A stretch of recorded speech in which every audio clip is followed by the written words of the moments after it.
name's Natasha Komoda, and I'm the photographer for Filmography. A street name in Seattle that you like, that you identify with, that you like the street. Yes, and it's different from the last time. I don't remember what did you... Last time I said Finney Ridge, but now it's Seaview Drive.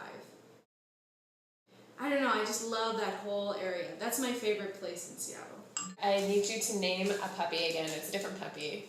So if you could name this dog. Okay, the first word that comes up is Slumpy, but I don't want to name him Slumpy. That's a horrible name.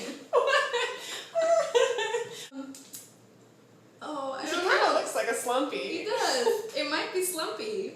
Okay. Or Slumpster. Slumpster. I love it. Okay, and then if you were swimming in an ocean of color. Like an actual color. Am I swimming? Is there an imaginary color? That would be awesome. Swimming in, like I'm just like swimming. There's color everywhere. What color is it? It's one color. Turquoise? What color of water? That's a beautiful color. Yeah. Because it's the color of water? Well, yeah, you know, kind of like that or the Caribbean water, that color, that turquoise crystal. Yeah. I love it. Perfect. Yeah. Okay. All right. Well, my name's Natasha Komoda, and I'm the photographer for Filmography. And since we last talked, the biggest change has been adding the word therapeutic portraiture. Before, I think it was just portraiture for women. So that was a huge, I think, huge breakthrough in narrowing down exactly what it is that I was doing.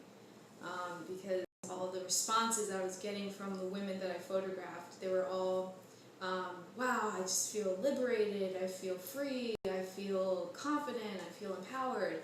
All these things that, you know, it's basically a very therapeutic process. So that's the big change. That's the big addition. What's therapeutic also is allowing the feminine traits and energy to come through, and that being a positive thing. That sometimes when we look into media, when we think of feminine, it's all sexualized and, you know, centralized. And what I've learned over this process and this project, I've learned one of the strongest qualities that a woman has is her vulnerability. And that is, you know, in mainstream kind of more masculine workplace type viewpoints, that's a bad thing. It's considered a bad thing. You know, don't be vulnerable. You got to be strong. You know, don't show your weakness. Blah blah blah. And really, though, then you're not being honest, because men also feel vulnerable, and and men who are in touch with that, women who are in touch with that, when they know their weakness and they admit to it, and then it dissipates. You know, and that's what the photo shoot process is sort of like that, where we literally put light to something that you're vulnerable, that you're scared of or ashamed of, or whatever it is. We focus on it, and once it's captured and exposed, then it sort of disappears. It's like, oh. Yeah, a lot of your shots are like where people are wearing less clothes. Is that a lot of the vulnerability you're talking about, where it's like you're capturing all of the person because they're not wearing as much? Yeah, it's symbolic. I mean, physically, that's the most obvious way to show, you know, what are you afraid of?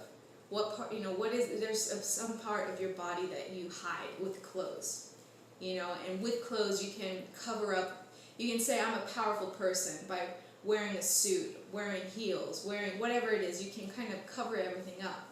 But what is it that you really feel, you know, when you don't have any of those masks? And it's scary for a lot of people, because people don't want to either admit to who they really are, because they think it's something that they shouldn't be, you know, they should be something more or something different. But this process just allows them to self-discover and realize, hey, it's totally fine for you to be who you are. You are who you are no matter what you do. You can't escape from it. You're in it.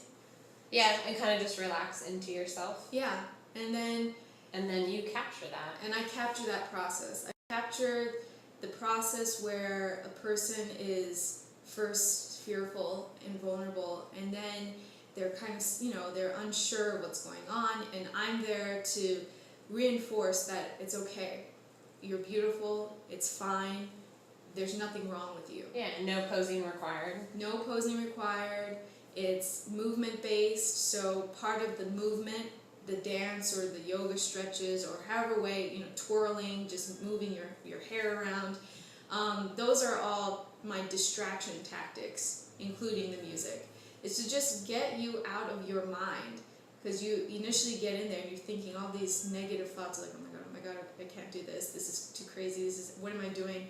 And just playing loud music and just having you literally twirl, you're just like, okay, I'm twirling, and then you're in that moment.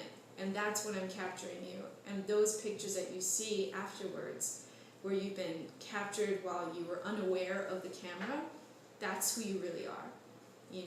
And then you realize, oh, I'm not that horrible looking, Totally.